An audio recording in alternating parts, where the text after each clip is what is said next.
राजमाता जिजाऊंचं जन्मस्थान, गजानन महाराज यांचं समाधीस्थळ, संत चोखामेळा यांचं जन्मस्थान यामुळे ऐतिहासिक आणि आध्यात्मिक महत्त्व असलेल्या बुलढाणा लोकसभा मतदारसंघाची वैशिष्ट्य, राजकीय लढती आणि महत्त्वाचे मुद्दे यांची थोडक्यात आता माहिती घेऊयात।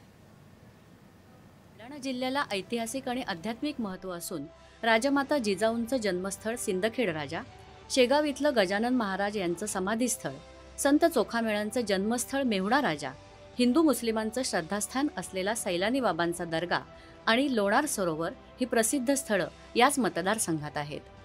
बुलढाणा, चिखली, सिंदखेड राजा, मेहकर, खामगाव आणि जळगाव जामोद हे 6 विधानसभा मतदारसंघ बुलढाणा लोकसभा मतदारसंघात येतात।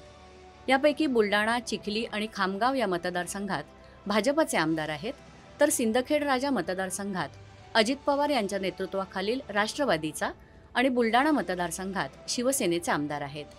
यावेळी महायुतीत शिवसेनेच्याच वाट्याला हा मतदारसंघ आला असून महायुतीकडून प्रतापराव जाधव यांना पुन्हा उमेदवारी देण्यात आली आहे, तर महाविकास आघाडीकडून शिवसेना ठाकरे गटानं नरेंद्र खेडेकर यांना उमेदवारी दिली आहे। वंचित बहुजन आघाडीकडून वसंत राजाराम मगर यांना रिंगणात उतरवण्यात आलं आहे।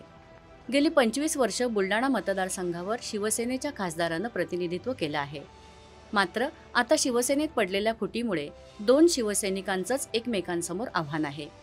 मागील अनेक निवडणुकांमध्ये या मतदारसंघात मतविभाजनाचा फटका अनेकदा बसला आहे।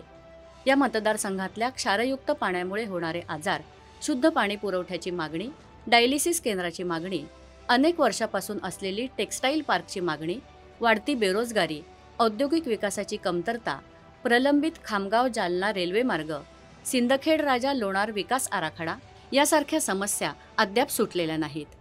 या मतदारसंघात 2009 पूर्वी काँग्रेस विरुद्ध शिवसेना अशी लढत झालेली आहे, तर 2009 नंतर राष्ट्रवादी विरुद्ध शिवसेना अशी लढत पाहायला मिळाली। यामध्ये शिवसेनेचंच पारडं जड राहिलेलं आहे।